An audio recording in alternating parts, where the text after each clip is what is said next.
stand clear of the doors. Por favor, manténganse alejado de las puertas.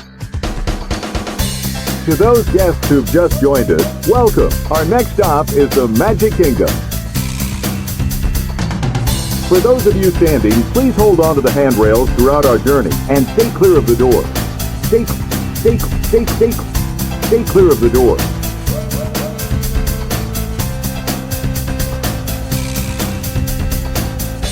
Ladies and gentlemen, we are approaching our station at the entrance to Main Street, USA.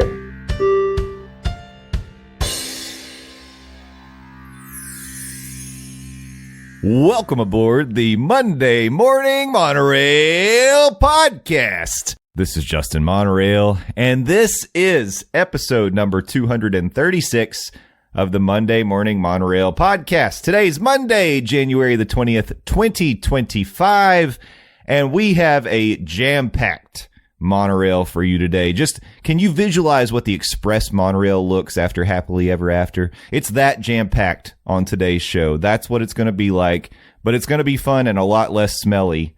And I am just excited to get to the news today. So before we do that, we got to welcome in all the monorail co-pilots. And let's start with Stephers. Stephers, welcome to the monorail. How you doing? Hello, it's me. I'm here. And we're all themed today, but I am dressed in my Disney swooter. And Gimli is in the background. And you can actually see us if you head to our YouTube, Monday Morning Monorail.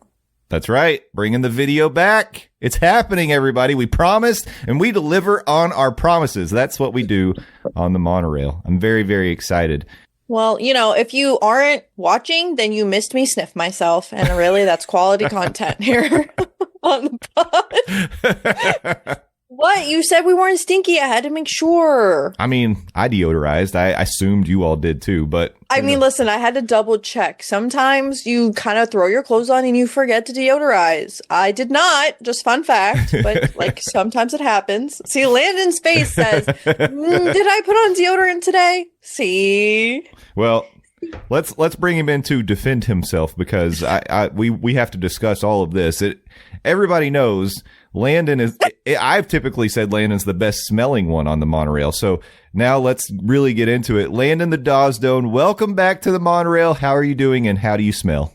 I don't know if we really need to get into either of that, how I'm doing, or particularly how I smell, but I am, in fact, wearing my my degree today. So nice. I am, in fact, deodorized. Hi, everybody. Coming from the isolation station love. It's me. It's the DOZ, Landon the Dawsdone, and it's a Monday morning. You know what that means.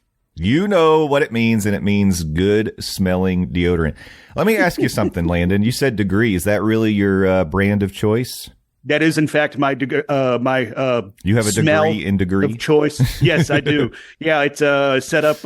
Amazon delivers it to me every couple of months, so I don't even have to worry about going to the Target. See, this is smart. Yeah. I don't set up brain thinking, y'all. Thing. You do that too? Yeah, not for degree. I'm allergic to degree. I have to use native. Native. Okay. So in my experience, and I think native is one of those, is it more like a natural kind of a deodorant brand? Yes. So it means, translated to doesn't really work very well. That's like natural deodorants. Yeah, I've gone back and forth. Here's the thing. I'm a big fan of, we're not sponsored by any of these. I'm a big fan of Dove for Men products because I feel like they work well for me, and I trust that maybe they're a little better for your skin than some of this other stuff.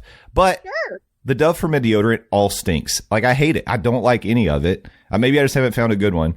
But trusty Old Spice is what I've gone back to now, because they've got some very good scents. Yeah.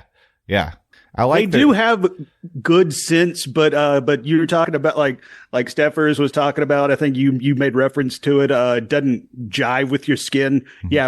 At one time I was an Old Spice man, but then I became an Old Spice with rashes. So not a great thing, particularly under the arms. No, not great. No, you don't want that. Thank you, Zoe. No, you don't want that. You don't. But speaking of deodorant, though. do recommend the spray deodorants when you're visiting the theme parks. I'm really full circling this so that it's at least related to theme parks. I do use the Dove travel size spray. Mm-hmm. That's just like a nice, because respectfully, y'all, as long as you reapply sunscreen, you need to reapply your deodorant. And some people don't do that. And that's fine if you think that your deodorant lasts all day. I will be the first to admit that mine does not. So I have the travel Dove, which is really easy because I bring a park bag to Disney anyway. And I just because it dries you and it makes you smell good. Yeah. Yeah. I think this is a great How does it go again, Stephers? And just listen. And it's on my Amazon storefront. No. What's the sound that it makes?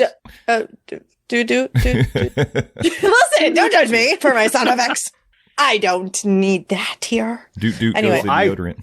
I too do own one can of spray deodorant, and I will admit it is an Axe body spray. And I only bought it because I was talking to Stephers before we started recording. Today marks the 1-year anniversary of when I lived at work, aka Camp Cumulus, for a week and a half. And on this day 1 year ago, I was able to be jailbroken, and I was able to go stay at a hotel a whole weekend. And let me tell you, I never thought a Holiday Inn would be an embassy suite or just a regular hotel room would be like a presidential suite. But after you have to live at work for a week and a half. Oh, yeah. Yeah, that's where it's at. And that is, in fact, where I got my Axe body spray. I think it's Black Axe or Black Ice or something smell, because showering wasn't really an option at work. And after you live somewhere for a week and a half without showering, it's not great. Not great. Oh, man. Good thing you are the definition of stinky. I have no idea. How did we get here? I don't know. We just started with deodorant. But I do want to mention, Stephers, you and Landon both are on the Amazon delivery train of getting your, the things that you need regularly delivered on schedule. Easy clap. Which is easy breezy, beautiful. Yeah, that's very smart. It's not something I've started doing. Mm-hmm. And Landon, just building on the fact that you're talking about, you needed some spray because you were going to go stay at a hotel for a couple nights and you didn't have access to that. This is a great segue to some wonderful Monday Morning Monorail news that I'm very happy to share. We've been teasing it. Actually, last week I gave a very obvious tease for this because this is something we've kind of been working on. But I am thrilled to announce, ladies and gentlemen, we have our first ever affiliate with the Monday Morning Monorail podcast. So let me ask you a question. Have you ever gone to Disney World and you get to the room and you realize, oh, I forgot my deodorant, or, hey, I'd like to stock this mini fridge with beers, or whatever it may be. Water? You do you. You do you. I'm not judging. Whatever you need. It can be both, Stephers. It could be. Yes, but the fact that he went to beer first instead of water, hydration, hello? Hey, beer's mostly water. It is, and you're on vacation, so calories don't count. And plus, depending on what type of beer you get, it is practically water, to Jay's point. I mean, have you ever had a Coors Light? Oh, that's my favorite. Well, anyway. It does happen that you go stay, especially, hey, maybe you're staying at a DVC room and you've got like a little kitchenette and maybe you want to cook a little, some of your meals in your room, breakfast or whatever it may be, but you don't have your groceries. You can't just run to the grocery store. You could, but maybe you don't want to leave property. Well, I have a solution for you, my friends. Vacation Grocery Delivery is the Monday Morning Monorail preferred delivery service, and they are offering a promo code for our friends, our Monorail fam. They love you guys so much, just like we do, and we are happy to announce that if you are staying at Walt Disney World and you need groceries delivered to your hotel room, you can use Vacation Grocery Delivery by visiting www.vacationgrocerydeliveryfl.com and use the code DISMORNINGS, DISMORNINGS, for $5 off any grocery order delivery and $10 off any 2 items on the magical extras. You have to finalize your order 3 days before delivery. So if you're on a short trip and you forgot to do this, it's not going to work for you.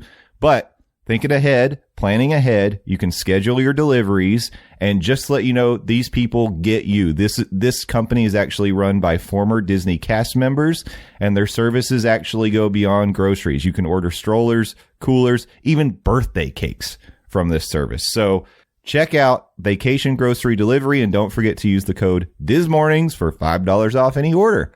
How was that? Not bad, right? That was cute. I love Pretty that good. for us. Pretty good. Yeah. I think we nailed it. I think we nailed it. Also, I just want to emphasize that this company is run by former cast members. So you're not only getting something really convenient, like you're getting the convenience of it all, but you get to support people who, are all about the magic. So why not? Yeah, they understand why you're down there. They know you don't want to leave that Disney bubble. They want to bring what you need to you so you can enjoy the most while you're down at the theme parks. That's right.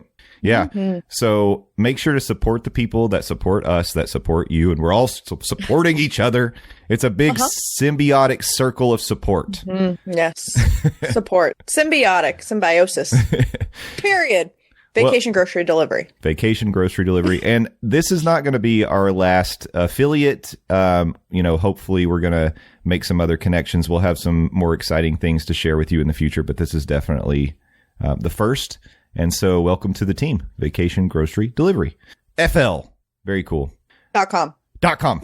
I didn't know if we were going the whole thing, so I went for it. Might as well.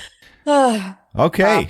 Well, with that said, I think it's time, my friends, let's jump into the Walt Disney World news.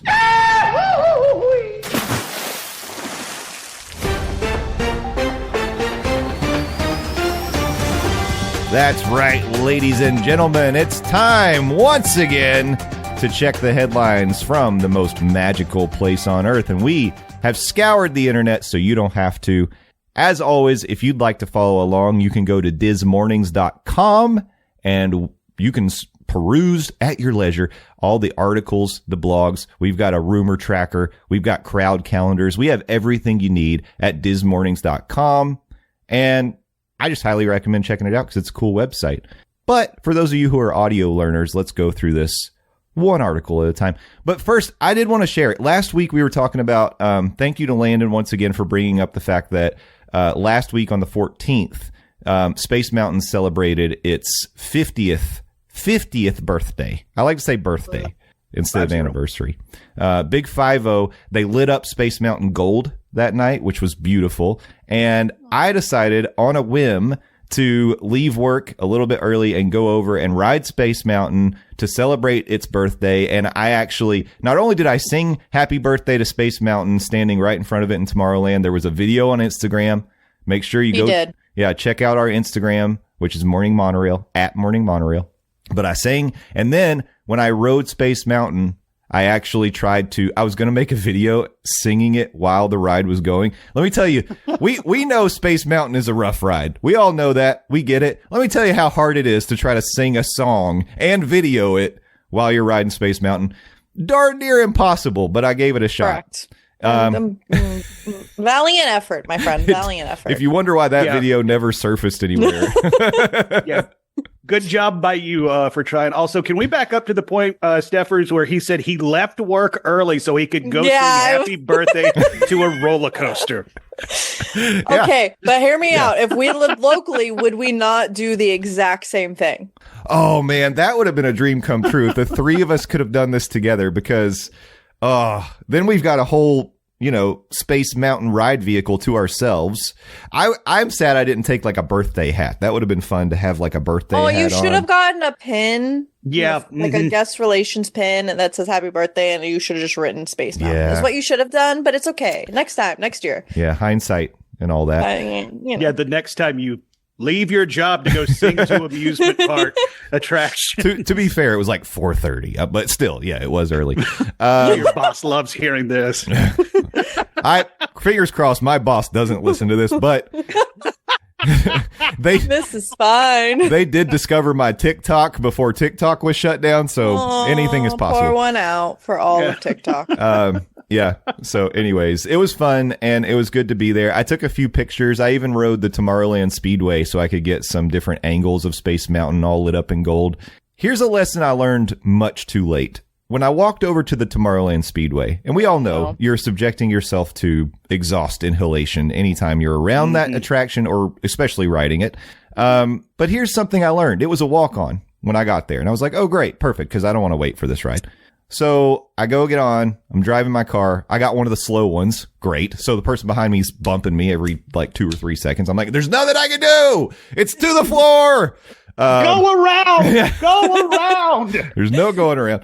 So we get back to the loading station, and I notice there's a backup of about like 10 cars in front of me that have not gotten up to where you can actually get off the ride yet. And I look up, and there's nobody in line for the ride. So here's a little tip for you, especially if you're a person who doesn't want to sit there and inhale exhaust for like 15, 20, some indeterminate amount of time. Don't ride the ride if there's no line, because they do not have an unloading plan if people are not getting on the ride, apparently. You have to sit there. You have to sit there and wait for people to load on the cars in front of you to move, and then you can move up. So if nobody's loading, like literally I sat there in the car back, like bumper to bumper with the car in front of me and behind me for at least 15 minutes, if not more than that, before we even moved. Oh my gosh. Not sustainable. Disney, please. Yeah. That feels like an oversight. Right. So I had a headache. So anyway. I bet you did. And that's not just from the dude constantly rear-ending you on the attraction. I know. I had some words for that person. Did you exchange theme park insurance after you got off the attraction? Yeah. I would.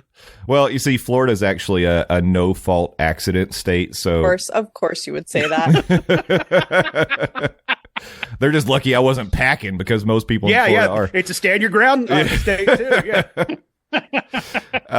Anyways, so that political jokes. I know. So that little detour was fun. But anyway, I took advantage of the fact that it was the end of the night, and I was able to walk on a couple attractions. Of course, I did Haunted Mansion. I did Pirates.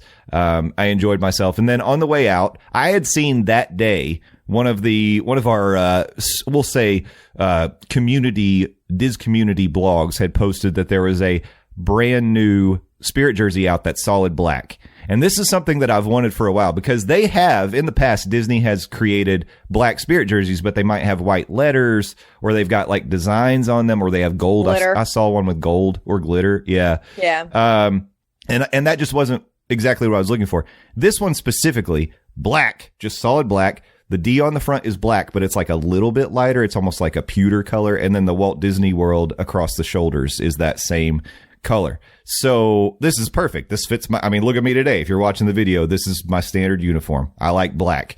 So I stopped in the Emporium on the way out, and I discovered half of the Emporium is under construction. Like, to the point where, and just so you know, this was after Happily Ever After, so you know it's busy in there. You could not move. You couldn't navigate. It was atrocious. I don't know what they're doing in there. It's mostly the side. If you remember kind of the layout of the Emporium, when you go in on the side that's closest to Cinderella's castle, it kind of opens up in the back towards like Casey's. That whole area is like closed off, and the only space available is sort of like a hallway's width if you go in right there.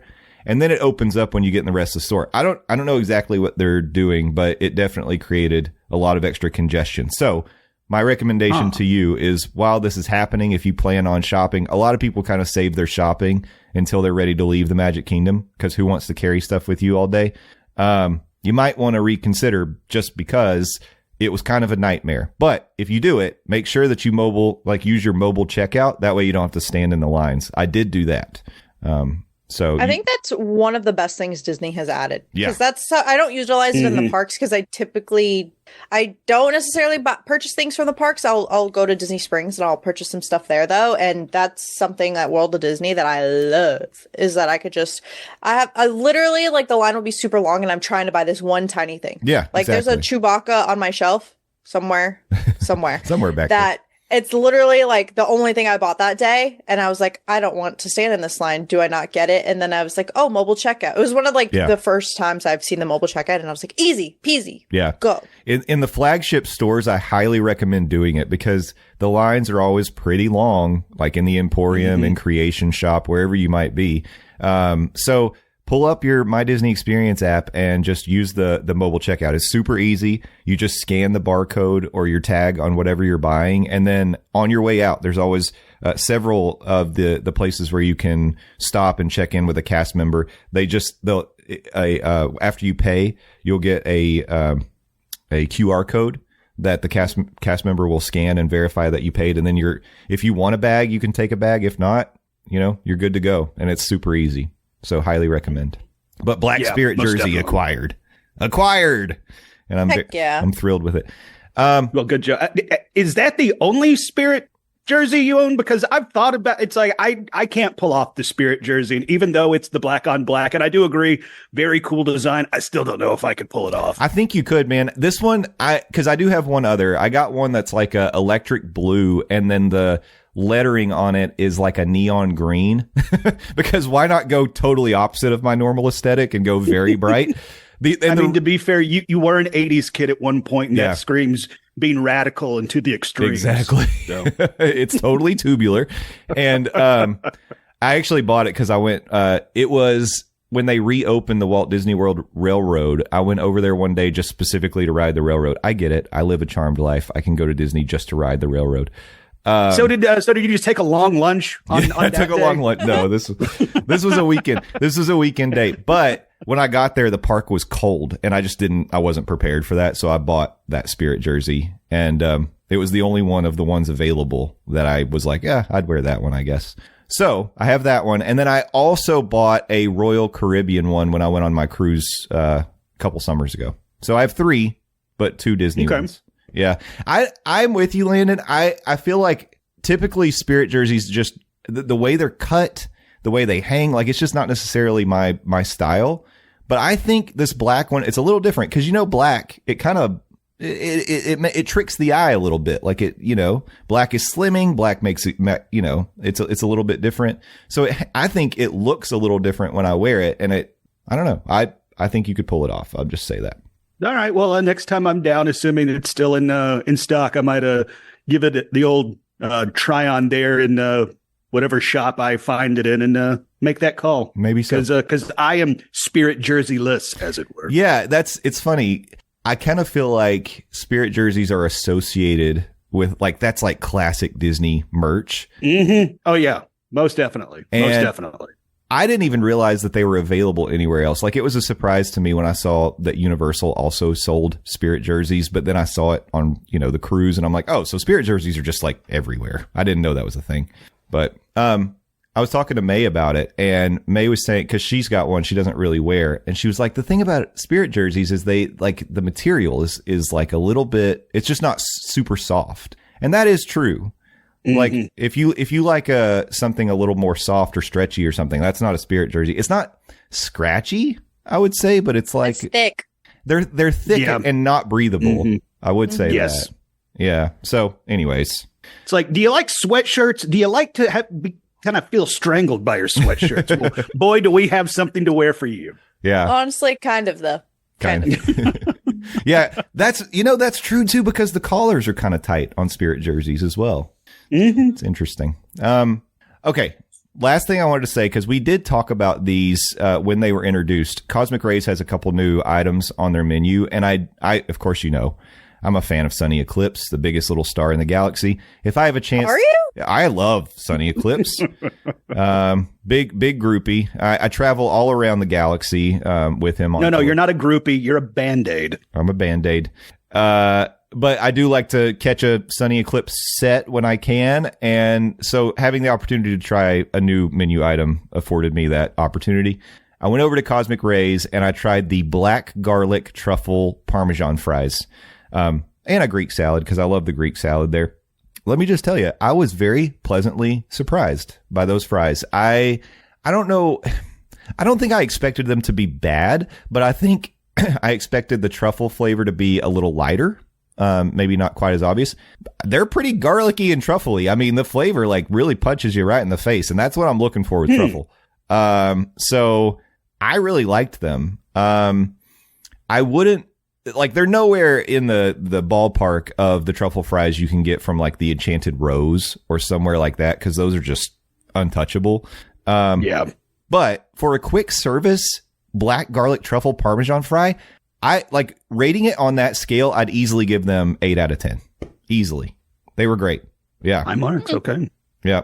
And if you haven't tried that Greek salad, it's really good too. Looking for like a lighter, healthier option from a place like that. It's got grilled chicken on it. And also the salad has like Brussels sprout in it, which you don't normally get in a Greek salad. It's they're like thin slices of Brussels sprouts. It's really an interesting addition. So it sounds delish. They're good.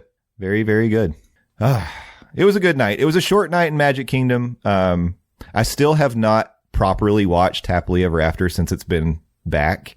I saw it from Liberty Square in this case on this night, but it wasn't my priority. At some point, I'm going to go specifically just to go and see it again. But, you know, if you're going to watch Happily Ever After the right way, you kind of need to stake out your spot and, you know. Yeah, you do. You got to commit time to that. No, yeah. And sometimes more time than you're willing to commit. Therefore, you don't end up watching Happily Ever After. Yeah. Now that you've said that, I don't actually know if I've seen it since it's been back. Yeah. I know. It's funny because we all love it. I know, Landon, you're a Wishes guy. Team Wishes till I die. But no, I saw Fantasmic instead. I made that call. I did not see Happily Ever After. I decided to see Fantasmic because it's been longer since I've seen it. Wow, I'm a fake fan. Fake fan. You've been exposed, Stephers. Apologize on behalf of all of those who really advocated me and whatever. Yeah, no. I will see it the next time I go down. Ideally, hopefully. Listen, let's not talk about the next time I go down. Honestly, the next time I go down, it might be the next time you see Happily Ever After. So we should do that. We should do that. I will hold off until I can watch it with you, Stephers. How about that? Wow. Honestly, that's a real friend. Not a hashtag fake fan, but a hashtag real friend. Hashtag real friend. Yeah. We should experience it together. Real friend. You can watch me cry like a freaking baby, dude. Forget about it. I won't be looking at you. I'll be hiding my tears. I can't help myself when I watch that show. Like, no, I'm not crying. It's the Florida allergies. I think I got ash and smoke in my eye. Oh my god! Every single time. Let me just tell you. You know what gets me is there's several parts that really get me, but one of them is the Tangled part where they start doing the lanterns and at last I see the light. Such a softie. So You're such a softie, dude. It's it gets so me. Cute. Tears. And tears you know, don't fall; they crash around me. While we're speaking of tears, let's talk about shedding tears for something that's no longer with us. Oh, my friends, dreamers, Dinoland has gone extinct.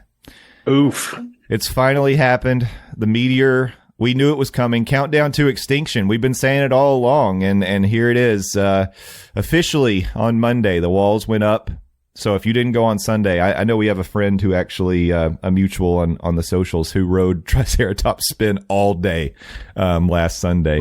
I don't know how many rides he got in, but I think he might have been doing a charity thing. But anyways, yeah, Dinoland is gone. I saw an article that said on the last day of operation, all of the Dinoland specific prizes from the games were gone, and they were just giving out like generic, like Disney stuff. Yeah, I saw that too. Yeah, and I think I saw at one point, Triceratops Spin had a wait time posted to the My Disney Experience app of 35 minutes. What? First time it's ever happened in the run of that ride. Oh no! Yeah, Dinosaur's still open, we should say, but it's kind of set off to the side of Dinoland, so it's not the same. It's not, it's like a part of it, but it's its own. Yeah, it's not the aesthetic. Yeah, and there was being the past tense, an exit from Dinosaur to Dinoland USA that has since been walled off. I mean, Jay mentioned it; they moved fast. Yep. Between Sunday and Monday, putting those walls up. They did. And I think on Monday, they shot their promotional, like, groundbreaking stuff for the new Tropical American. Yeah, they did. I mean, right away, they were throwing dirt on that corpse. So, literally. Hey, something you may not know, but I know this just from behind the scenes knowledge. When they do those groundbreaking things, they bring in special dirt to like dig the shovels into. They're not actually, anyway, maybe that's not interesting, but special dirt. Yeah. I'm sorry. Wait, you can't just take the dirt that's on the ground. You have to bring in special dirt. Well, because they'll usually place it on concrete. Like in Dinoland, it's concrete, or, you know, it looks like a parking lot. So they put a pile of dirt in there, and they brought in all these executives to dig shovels into the pile of dirt. They're not really digging the ground. Yeah. Just ruining magic for everybody. One episode at a time. I don't know if that's ruining the magic, more like a fun fact that makes you think, because like in my head, I was like, don't they just, I guess I never noticed that they're like quote unquote digging on concrete. I always assume that they're in like a dirt pile. They like, in my head, they just had a hole and they were like digging it out. You know, I don't know. I didn't think it was concrete. So speak for yourself. The magic is ruined for me. Okay. I'm so sorry. Well, one little piece of good news is that in the filling the void that Dinoland has left behind, there's a new entertainment act that actually debuted last week in Dinoland. And this is Yuko, Echo Rhythmics Drummers. Now, we say new entertainment, but really these are the drummers that you would have seen on the pontoon boats that were floating around during the COVID era when Disney introduced all the flotillas, like the characters going around Animal Kingdom. You could wave at them as they go by. So the eco-rhythmic drummers were sort of the last vestige of those COVID era flotillas, and now that is also kind of sad because they're no longer going to be out there on the boat, zooming around like passing Nomad Lounge while you're sitting out there on the patio. So, but you can see them. They haven't gone away completely. They're just set up, and the location is just in front of one of the walls. I think I didn't put where exactly you can find them, but if you're walking the path like from Discovery Island towards the Finding Nemo show. Oh, I see. Thank you, Stephers, for highlighting the notes multiple times daily near Cementosaurus. So that's the big, okay. So they have the dinosaur statue that used to sort of almost be like the icon of Dinoland. They're going to be in front of that. There you go. I'm really glad I could help out during this troubling time. I need all the help I can get, clearly.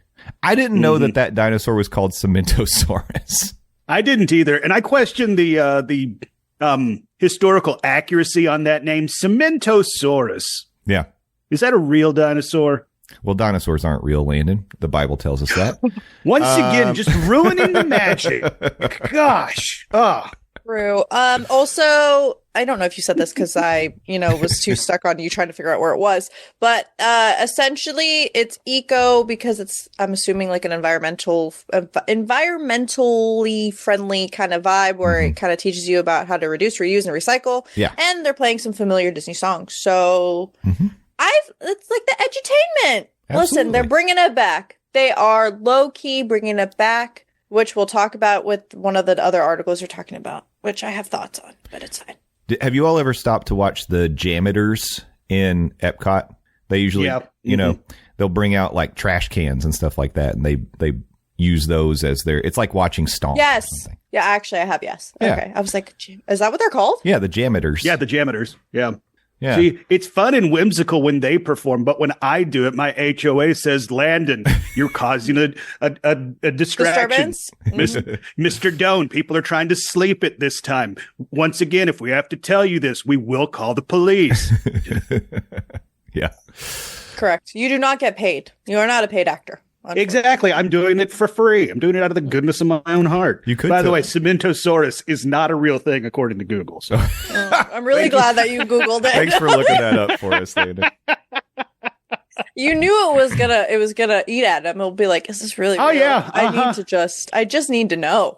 I have a lot going on in my life, and Cementosaurus was going to be number one with a bullet.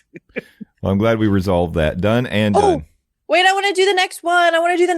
Take it away, Stephers. Okay, we're staying at the Animal Kingdom, but we also you already know that every single time some sort of animal news comes out, we have to talk about it. So, drum roll, pretend like that was a drum roll. Thank you. baby otters were born at Disney's Animal Kingdom. May, an Asian small-clawed otter mom, gave birth to a litter of adorable, emphasis on adorable, pups back in early December. These tiny species of otters are the smallest in the world, and in the photos, which you can check out on the internet, you can see the mom taking care of one of her pups. Kevin, the dad to these new pups, is also actively involved in taking care of them. I thought Kevin was a girl, and now I'm lied to. So, anyway, baby otters, we love them. You can't take one home. Don't try to go into the exhibit and try to take one. That's how you get banned for life. But you should check out some baby otters because we love baby animals. Actually, we love all animals, but like baby animals just are so cute. Yeah. So cute. Yeah, absolutely. And otters are maybe at the peak of cuteness, and baby Honestly, otters. though. Are you kidding me right now? Like, yeah. Just even. I think they're aggressive, though. I do think otters are aggressive. That's probably true. Anything cute like that, you know. I mean, in general, but like, yeah. It's fine. Yeah. But yeah, no, check it out. Go. If you go to Animal Kingdom and you get to see these baby otters in person, maybe take a little picky pick and tag us on the internet so I can see it because I don't live locally, so I can't just go, on my lunch or leave work early. Just kidding. I'm unemployed. I don't have to leave work early. You left work early long ago and never went back. Also true. So, yeah. Okay. I obviously it's no secret to people who have like been part of the monorail for a very long time. They know I'm an easy crier. Anytime I watch anything, I'm probably going to cry. We just talked about it with Happily Ever After. Seeing the pictures of the baby otters and seeing the new pictures of the 3 new lions on Kilimanjaro Safari. I'm not kidding. When I saw them, like I started getting misty eyed. Like I can't help it. They're beautiful.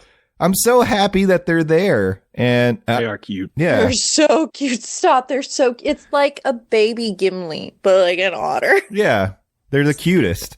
Imagine a baby Zoe, but an otter. Hello? That's so cute. Well, if it's a baby Zoe like an otter, that isn't. No, okay, Landon, right. please. Yeah, sorry. This has been a trying time. First, we find out Cementosaurus doesn't exist, and now we're debating if a baby Zoe is an otter would be a baby Zoe. You gotta just know what I mean and not what I say. You ever just look at Zoe and think you're so cute, but when you were a baby Zoe, you were so much cuter, and then you look at these otters and you're like, oh, it's a baby Zoe. Never mind. I'm done talking. Yeah, just keep digging. I know what I'm saying. On the cement. I'm digging special dirt on cement. And that's what I'm doing. Go check out the baby otters for sure. I don't know that they're out there yet. The notes that we have said keep an eye out for them on Discovery Island in the future. Coming months. But it never hurts to go visit the otter exhibit. I mean, every time you go, you're going to see cuteness happening, and then maybe you'll see babies. So. Wait, but if you go to the conservation station, you could see them get like their like little baby, little I don't know how to take care of it. Like their vaccinations or something. Maybe. Yeah. Their checkups. Checkups. That's the word. Now, wouldn't that be the cutest little checkup ever? Oh my gosh. I can't talk about it. I'll cry again. Yeah, I was going to say, Jay, no. Oh my God. It's very Pull emotional it together today. Yeah, if anybody's doing that on this week's episode, it's not you. No. The thing that got me about the new lions on the Kilimanjaro Safari, somebody made a comment about Mshango's like little baby mane that he has, and I was like, oh my God, he's so cute. Oh boy. It's gonna get me. Okay.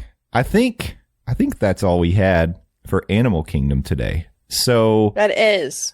Why don't we hop over to something that, instead of being cute and warming our hearts, has disappointed us a few times in the past? Wait, I said I was sorry. Okay, wait. We're going to preface this by saying it has disappointed us in the past, but I think it's on the up in the future. Well, that's exactly where I hope we're going. Of course, we're talking about Communicore Hall. Yeah, I think we all kind of knew where we was going. Yeah. Yeah. So let's rewind for a second. When Communicore Hall was just in concept phase, we saw these amazing pictures of what it could possibly look like. And Disney told us that this was going to be a space that would be utilized for the festivals during the year, and it could change out, and there would be exhibits there, and it would be very, very cool and interactive. And up to this point, that hasn't really been the case, let's just say. But we still go in with open hearts and open minds and hope for the best. And we knew that Disney was saying, hey, Festival of the Arts is coming up, and we are going to use this space to put out an exhibit called 30 Years of Disney on Broadway. It's going to be great. It's going to be great. You're going to love it. Trust us. So we're like, okay, Disney, you've burnt us before, but we're going to trust you. Well, along with Festival of the Arts starting last Friday, the 17th, Communicore Hall has reopened, and all the reports that I've seen, because I have not been able to go see it myself, I've seen the pictures, I've heard, from the people who've gone, that they actually built out the space pretty nicely. And one of the big parts of it is they sort of changed how it's lit for this exhibit as well. And the exhibit's lit. Can I just say that? Is that okay if I just say it's lit? Sure. It's we haven't seen it, but yeah. Mm-hmm. It's mood. They've changed it to more like mood lighting, so it's not so like harsh, and it doesn't feel like a cafeteria or a doctor's office. And they've really like built out the entire space, so wall to wall, you've got exhibits of the 30 years of Disney on Broadway.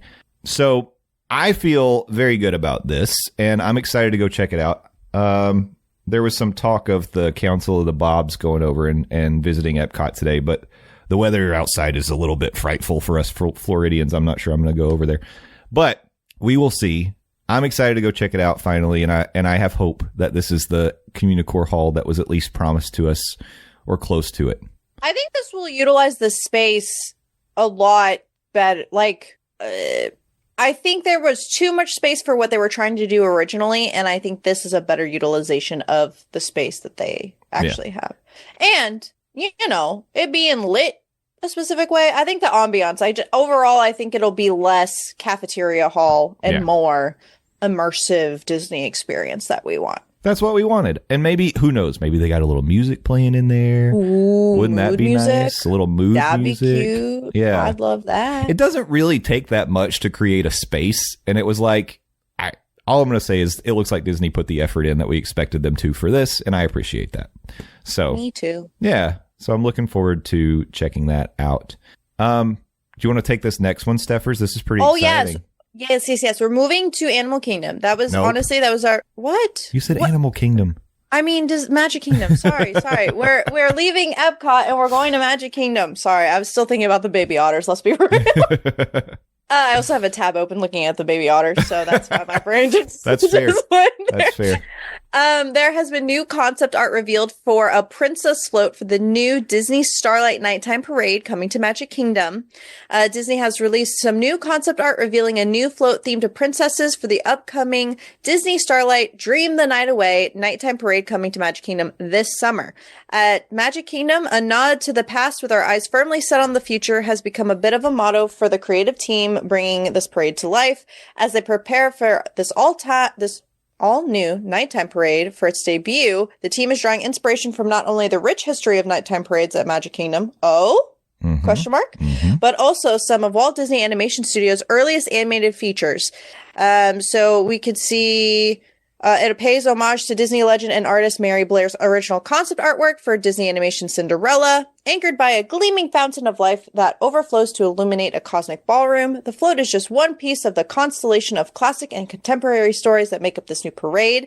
You can see moments from Moana, Peter Pan, Frozen, Encanto, and more, which will unfold on a bed of starlight as the cavalcade floods Main Street, USA, with some of your favorite tales. I will say this new concept art has Sleeping Beauty, Tiana, Cinderella, and Beauty and the Beast. Yeah.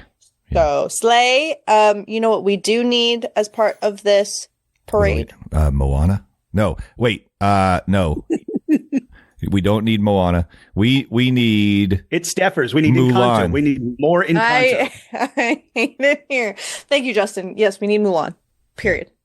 You know what it would be so cool is if they take a page out of Fantasmic and they have like a... I don't know how this would work Disney magic wise. So like just follow my brain here. But like a transition from Mulan, and I don't know, like she flips or something through like a middle partition and then she's ping on the other side. Oh, that would be kind of cool.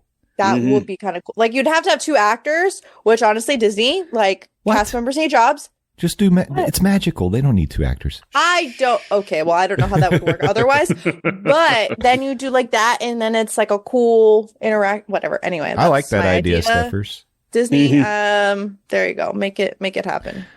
First, I want to give props to you for navigating this line, constellation of classic and contemporary stories, because that's a lot of sounds all at once that I probably would have tripped over. But you did great. I'm excited. I mean, like, I've been sold on this parade from the beginning. The Magic Kingdom has been sorely missing a nighttime parade for so long, and I'm excited for something brand new. I was to the point where I would have welcomed back Spectro Magic or the Main Street Electrical Parade or whatever they wanted to do. I just wanted a nighttime parade, but to be getting something all new is very cool. And I love the fact that Disney is trying to go more in this direction, because they're saying it out loud, something that we've all kind of wanted. If you're going to bring something new in, at least pay homage to the past. It's okay to bring new stuff in, but definitely remember your roots. Remember what got you here, what people love. Because I think, like we all said, that was the biggest thing that they missed with the 50th anniversary. And like, you know, the shows, the entertainment, whatever they did for the 50th, it just felt like, oh, have you like totally forgotten the fans that have been here with you from the beginning? Like, we pay homage to the past. We love that stuff. So I'm very excited to see that. And it makes me hopeful about like new stuff coming in even after this too. Yeah. 1000%. Yeah. I will say that I know I'm an ish talker with Moana. I like Moana. Like, Moana's a vibe. I just think like there are so many other IPs I think that there are so many other IPs you need to give love to. Encanto, I don't like, but I understand that there's an audience for it, and I think that everything that they've done for Encanto, they've executed really well. And I think that the Tropical Americas, like that whole thing, I think that that's a great idea for this. I mean, I don't know if I would put it there, but great idea for the space in a general sense. So listen, I understand I'm in a minority, but I can still appreciate it. Am I still going to partake? Absolutely. Yeah. Your opinions are welcome here, Stephers. We celebrate. No, I am excited to see. I'm hoping. Okay, listen, this is what I hope they do for this Encanto. I think they already gave a description, but maybe they didn't. I'm going to pretend they didn't because I don't remember reading one. But I really want it to, like, especially because it's a nighttime show, so the lights, but like a whole flowers vibe.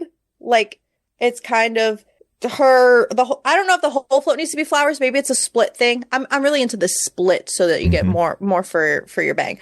But a whole, like, lit up flower garden kind of vibe. And maybe she's on a swing.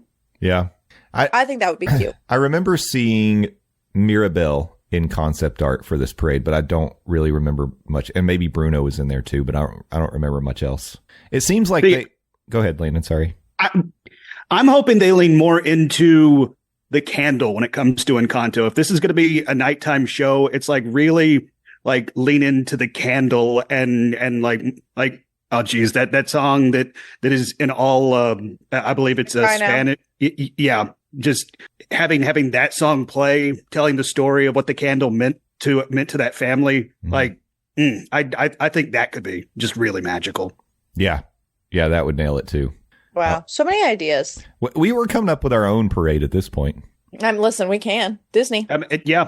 We're open to be hired, but I'm glad that Disney is doing this. And to Jay's point, I love the fact that Disney is still continuing with what they've been doing recently. There's like, all right, yeah, we have these very popular IPs and Frozen, Moana, Encanto's now starting to make its presence known in the park. They're going to lean into that, but they're also remembering what made Disney Disney, and they're in fact name checking Mary Blair. Yeah. Mary Blair gets a shout out in this, and it's like, okay, if Disney is still going to give some love to what made Disney back in the day, and it's kind of a marrying the old and the new, I'm very much looking forward to this nighttime parade. Me too. Yeah, you're right. I think we might be seeing a little of a creative direction shift with Imagineers, because, you know, something that we don't have in the article because this is a Disneyland thing, but it may end up impacting Orlando and the Magic Kingdom as well, is the bride in the Haunted Mansion at Disneyland got updated. And when I say updated, it actually got sort of reverted back to the original idea of the bride. So And in the original concept, it was less of a Black Widow situation and more of like a brokenhearted like bride who was just, pining after her former loves. We went the direction of Constance Hatchaway, violent bride who kills all her husbands. And that's fine. I mean, but it's interesting. Like is this like a cultural shift of trying to be, like less violent, less, and bring more of like a wholesome, because it's more of a sad story rather than like, I don't know. It's interesting. Like, what do you think about that, Landon?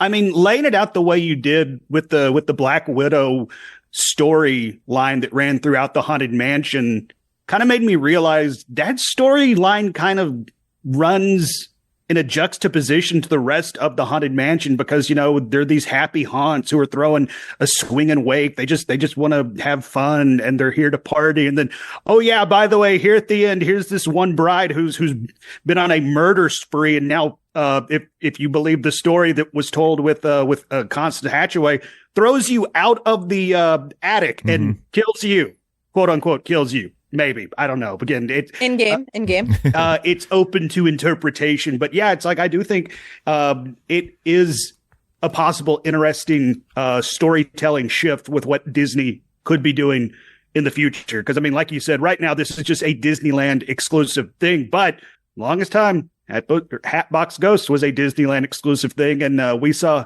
him make his way to the Magic Kingdom not too long ago. So what's not to say that the Black Widow, not, Scarlett Johansson will get a remake in the Magic Kingdom. That would be interesting. You go to the attic and then there's Scarlett Johansson. Like, Avengers, we have to assemble this. Go see it. Yeah. Oh, well, it's just kind of an interesting change, but I think it's positive in a lot of ways, because if really it's indicating we're going to go back to our roots a little bit, then I think that's all good. Well, in the same vein, I saw somebody make this point. It was more of an opinion that I thought was interesting. It's like, I don't know if I necessarily agree with what they're saying, but I also don't know if I disagree with what they're saying. And maybe it'll make sense after I say it. Do you think it's time to remove Jack Sparrow from Pirates and go back to the way Pirates was? Interesting. Short of, the whole auctioning off of women scene. I was going to say, does that mean going back to the original auction scene? But also the other thing they've changed, by the way, is that when you're going through the raid scene, the ladies of the town are chasing the pirates instead of the other way around. That is true. Because that used to be the other way around. Really interesting. But it's an idea that could happen, because we know, it kind of timestamps it. It's based on the pirate franchise, Johnny Depp. It ties them to this actor exactly in that ride. So does it make a lot more sense to go more timeless and cut those ties? Because are they still getting the sort of like, I guess, positive reaction to that character in the ride that they did at the time? I don't know. That's a good question. I could see them rolling that back, actually. I don't know that that'll happen soon, but I could see that happening. Yeah, it's interesting. Yeah, and like I said, I don't know if I necessarily agree with the person that threw it out there, but I also don't disagree with why they threw it out there. Yeah, for sure. I mean, it's a risk when you, anytime you bring like a specific, and this is Jack Sparrow. We all know it's Jack Sparrow, but it's Johnny Depp. You're tied to a specific person, and that's risky. That's risky for Disney. Because you never know when someone's going to get canceled. So it happens a lot. But yeah, that's a good question. I like to think about that, because I think that they would. I think going back to sort of us talking about like, the auction scene and the raid and all that. I don't think they would change any of that. But yeah, the Johnny Depp stuff could maybe be taken away. Well, and it's not necessarily him being quote unquote canceled or tying it to a particular face actor being canceled. I mean, it's like, just what's the cultural significance of the Pirates of the Caribbean movie with Captain Jack Sparrow? Because I mean, like, we haven't had a new entry in that film franchise in several years, and the last few that we did get didn't really perform all that well at the box office and weren't really that well received from fans. Yeah. Aren't they trying to bring it back? There's been some rumors that they might reboot it. away from the Captain Jack character. But honestly, I kind of feel like if they do bring back that franchise and it is somewhat successful, I think it would just be a matter of time until it's like, oh, savvy, here I am. I'm Captain Jack Sparrow again. Oh. Yeah. Yep. Well, we will see. I think he's a fun character. I like those movies, but yeah, I think just, are they as culturally significant anymore? Probably not. It's been a while. So maybe time to move on. But we all love timeless villains, and I'm trying my best here, Stephanie. What a segue. What a segue. I mean, he's not wrong. I know, but that segue was so funny. Well, and it sort of ties into the conversation about Constance Hatchaway as well, because I think a lot of times Disney villains, yes, they have their nefarious, intent and things like that, but they're also kind of silly and fun, and they're hapless. Like there's really and they're not like actively killing innocent people. Typically. So Disney villains have a huge fan base. We know that coming soon, maybe 2030, who knows, to the Magic Kingdom, we're going to have villains land unless somehow that disappears. But before that happens, I mean, they're at least moving dirt, we hear, right? And it's special dirt we found out today. Special dirt, yeah. Special dirt. I'm just magical saying. Special dirt. Yeah. But before that happens, we are going to get a villain show in Disney's Hollywood Studios. And last week, apparently Disney thought it was the week to release new concept art. We got some additional looks at what this show could be like when it opens in Disney's Hollywood Studios. So we've talked about this before. I don't think Disney's done a great job at naming things lately. The Disney Villains Unfairly Ever After. I don't love that name. Yeah, that's not great. but I'm excited for the show. And here's what Disney has said about the show to this point. If you ask them, our villains would probably try to convince you that they've been treated pretty unfairly over the years. In this show, the Magic Mirror has summoned us to hear them out.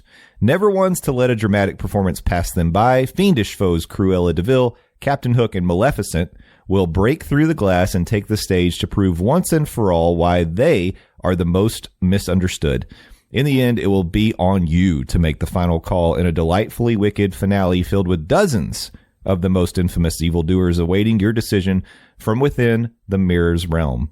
Do we get to vote? Is there going to be like a voting function at the end? That's really what it sounds like. Yeah, there's going to be like some American Idol aspect of it. It's like going to be a no from me, Maleficent. All right, show of hands. Who thinks they've been treated unfairly? Nobody. A dedicated team has spent nearly 2 years developing the cutting-edge stage design, thrilling effects, and catchy live musical numbers that will celebrate the villains we love to hate. There will be drama. There will be laughs. There will be blood. Oh, there will be something for everyone when the show opens this summer, coming very soon. Me checking to see if it said blood in this article. I was like, huh? It doesn't. No, it doesn't say there will be blood. Okay, wait. I want to say this, and you can tell me I'm completely off base. Okay. But when you said the Magic Mirror has summoned us to hear them out, all I could picture was the pre-show to Shrek 4D. Well, I mean... Oh, yeah. Oh, boy. Yep. Stephers just ruined it for all of us now. Sorry. I'm so sorry. I think the show will be completely different. Obviously, when you said Magic Mirror has summoned us to hear them out, all I could think about was the pre-show. And then Pinocchio going... And then Gingy coming on the screen like... And then, yeah, no, it's fine. Anyway, I think this could be a really fun show. Yeah. I'm hoping it's more not, this isn't a dig at this, but I think it's just a different vibe. I hope it's less Monsters Laugh Floor and more like Frozen Never, or whatever it's called. Yeah. I was going to say Frozen Ever After. Is that what it's called? That sounded wrong. It's like Frozen Forever After, I think. Frozen, yeah, okay. I was like, that didn't sound right. Whatever I was going to say. I'm hoping it's more like that kind of vibes, just still personable, but also like, I just don't think Laugh Floor is the kind of, because you guys said something about voting. Yeah. For some reason I went like Laugh Floor because it's like interactive in that way. I think this could be a really cool show. I think so too. Yeah. Though I am kind of worried. Y'all have seen the stage show for Not So Scary with the Sanderson sisters, and they summon all the villains. Yeah. It's a fine stage show, but I kind of feel like if you've seen it once. There's really no draw to see it again. I really hope it's not in the same vein of this, where it's just like here comes Hades and he's going to sing his song about why he was misjudged. Oh, here comes Oogie Boogie. He's going to sing his song why he was misjudged. Here comes Captain Hook. He's going to break dance and sing a song about why he was misjudged. I haven't seen the Frozen show, and I think this also counts for the Beauty and the Beast. Maybe not. I don't know. You can correct me.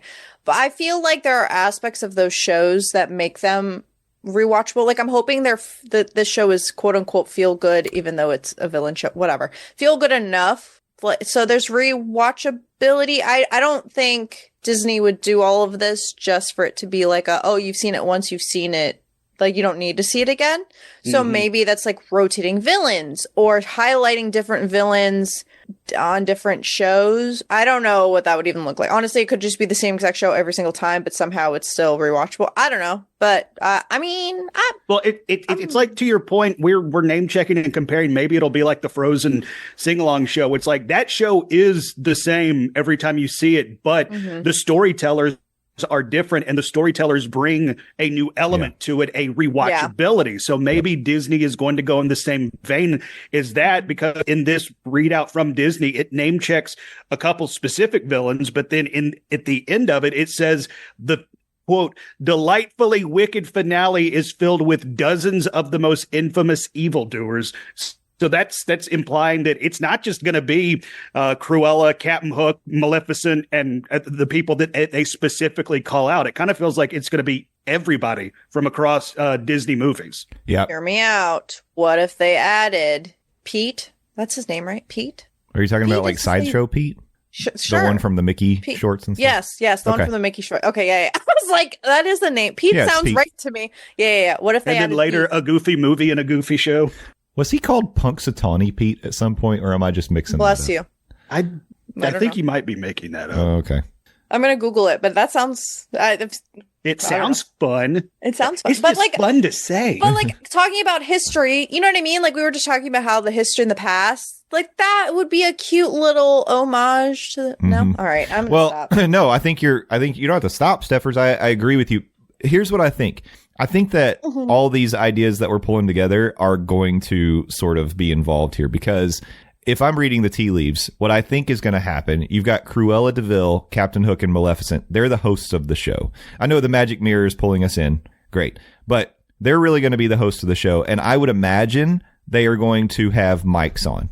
And I say that because, not to ruin magic, but a lot of times in shows like this, the characters on stage are not mic'd, and so they are acting along to a soundtrack, right? Mm-hmm. I imagine that won't be the case with these characters. They're gonna, because they specifically picked characters that have a lot of attitude here, and so I could see them sort of hosting the show in almost a ad-libby sort of way. And that means that each time they can kind of play off the crowd, they can play off each other. And then they, who knows, maybe each show you do get like a different featured. They're like, now we're going to bring in Gaston to come tell you something, why he was misunderstood. And maybe it does change up. But then the end, I would have to believe that at the end, the dozens of villains are going to be, it's going to be like a video kind of a thing. Yeah. They're not all going to be on stage. Yeah, probably projections through different mirrors, if I would imagine. Yeah. But I could see them keeping it fresh by having, today we're going to feature Jafar. He's going to come in and make an appearance. And that would make it really fun and fresh and keep it different. And my hope is that this is a show that like they execute well, and it is something that ends up getting lifted and shifted to the Villains Land, as sort of like their stage show that they have in that area. So could be. I mean, if it works well and they execute it right, like why not keep it alive? And I mean, like once Villain Land opens in 2037, whatever it is, it would feel kind of out of place if a villain stage show was over here in Disney Hollywood Studio while Villains Land is here in the Magic Kingdom. Yeah. Yeah, especially because... But it would connect it, and it would give you something to do in each park that ties in something you love. Yeah, but like I like uniformity. I would want... I know. And I think based on we have no confirmation of this, but based on everything we've heard, this is like a temporary thing here, and it is sort of like a test for the villains. Mm-hmm. So, and the whole concept of Villains Land is, this is where they all are. So it would make, it makes total sense for that to happen. Yeah, this is where the villains have been hiding this entire time, in Lightning McQueen's garage. Yeah. They've been huffing exhaust about as long as I was when I rode Tomorrowland Speedway. Yeah, no wonder they're angry. They're so high. Oh my God. You lose a lot of brain cells in those situations. Joke's on you. I don't have any. Exactly, yeah. Well, I'm pretty excited about this show. I will definitely go check it out when it opens. And it's interesting. So I was talking with Dr. Jacqueline about this show, and her take on it was all the concept art. It looks like the theater and the seating and all that, there's like way too much for the size that theater actually is. And it does look pretty big. I mean, the concept art looks like there are hundreds of people in the crowd. Mm-hmm. Yeah. And I do not think that space is big enough for that. So no, I don't think so either. Yeah. So we'll see what it looks like when they really get it going. But it already is set up I don't think you all ever went to the Lightning McQueen show, and I don't blame you. No. But I'd say I have. But it was screens like in the round, basically. You had Lightning McQueen in front of you, but everything else was like walls of screens. So they could utilize some of that, I'm sure. The seating was benches. It was like aluminum benches. It felt like you were going to like a assembly in the gym or something in high school. Or more accurately, maybe you were going to a NASCAR event, Jay. NASCAR. That wouldn't be enough seating for NASCAR. I don't know. NASCAR isn't the draw it was back in the day, so I mean, maybe it would. Could be. Yeah, there are dozens of them now. True. All right. Well, all right. That's all we had in the notes for today. I think that we can probably call this one a podcast. Heck yeah. Yeah. Really exciting stuff. We got a lot going on, and there'll be a whole lot more to talk about next week, I'm sure. But a couple things that we need to make you aware of as we head out the door here. One of them is you can now visit livingwiththelandon.com for your one-stop shop for all things Living with the Landon. That's where you can find the merch. You can find all the information about the fundraiser. And there's a form at the bottom where you can sign up to make your pledge, where you will determine, I'm going to pledge $1,000 for every time that Landon rides Living with the Land. And then if you do that, that's very kind of you. And Landon makes like 20 rides on Living with the Land, then that's $20,000. That's easy math. Now, if you wanted to donate like $2, then you could translate that to 40. Thank you to all those who have already donated. We actually have like a nice little stack of pledges already in the inbox. So I really appreciate that. And I'm looking forward to all of you signing up to be part of that. We're raising money for a very good cause. It's Second Harvest Food Bank, specifically East Tennessee, specifically the Food for Kids program. We're going to make sure that kids get fed, and Landon's going to do that by riding Living with the Land as many times as he can on April 1st. So, also the form is set up so you can make a one-time donation as well. So if you choose to do that, we will email you back. So here's the idea. You fill out the form. After Landon completes the event on April 1st, we're going to email all of you back to let you know how many times he rode Living with the Land and how much you will donate. And then we'll give you the instructions on how specifically to do that. So it's all up to you. This is the honor system. I don't know why you'd want to lie about giving money to kids. I don't think you're doing that. I don't think they will either, Jay, because we have the best listeners in the podcasting game. Yeah. So we trust you, and thank you for being part of it, and thank you for supporting us. As Stephers mentioned, we're going to be, actually, I don't know that you mentioned this. Someone did. We're on camera. We're videoing this episode today. Oh, yeah, I did mention it earlier. Yes. Good. We're going back to YouTube. We promised we were doing that. We're going back to YouTube. So check out Monday Morning Monorail on YouTube. And we are at Morning Monorail pretty much everywhere else, but no longer TikTok. Wah, wah. Sorry. And that's it. That's it for my plugs. Let's talk about your plugs. Stephers, what have you got going on? I know you're blowing up on Twitch, aren't you? I'm doing a lot. I'm doing a lot, but also like enough, it's all good. Adventures with Stephers. I would love. I'm going to just say love one more time. Your support. If you could also subscribe to my YouTube, Adventures with Stephers. I am posting, right now it is gameplay of my playthrough of Final Fantasy. If you like Final Fantasy, get on in there, watch it, love it, list it, like it, whatever. Love it or list it. Love it or list it. I will say, ideally, I'm going to get into cooking videos because I will be doing some cooking streams. So that is the direction. And then if people at some point care about life, like maybe I'll vlog, but it's mostly going to be gaming and cooking when I get to that point. And then I am on Threads is honestly the best place to reach me. Adventures with Stephers on Threads, Adventures with Stephers on Instagram. I have Blue Sky, but it's Stephers. It doesn't, I post almost everything everywhere. So Threads, if you want me to respond, Threads. We're living in like a whole new world in 2025. We really are. All new plugs, all new things. It's crazy. Yeah. If you care about my gaming journey, I also have a Discord server. We also have a Morning Monorail Discord server if you want to get in there. If you want to talk theme parks, Morning Monorail. If you want to talk gaming and, the random things that I do in my day-to-day, we have a Penguin Discord. I would want to say there's gaming talk that happens in the Morning Monorail Discord as well. Listen, that's not my fault. That's not my fault. I'm not mad at it. People can talk about whatever they want in the Morning Monorail Discord. I'm not putting anybody in the penalty box anymore. I put everyone in the penalty box. So don't do anything. No, you don't do anything. It's all good. Don't do anything. Wow. That's an interesting plug. Don't do anything. No, don't do anything bad. Oh, Banhammer. Bad. Naughty. Not good. But yeah, no, a lot of people have been sharing some different links to different Disney things. So it's really exciting. And there's like merch alerts if people see like new merch and stuff. So it's pretty exciting. Y'all should check us out. Anyway, that's it. That's all I got. Check us out. And you can check out Landon. Where can we do that? THEDOZ, Landon on Blue Ski, Landon Doan. I'm the best, Landon Doan, not the rest. That's where you get me 380 characters at a time on Blue Sky. I also appear on the Phil Show, News Talk 98.7 WOKI radio station locally here in Knoxville, Tennessee, streaming 6 to 10 a.m. Eastern Standard Time at newstalk987.com.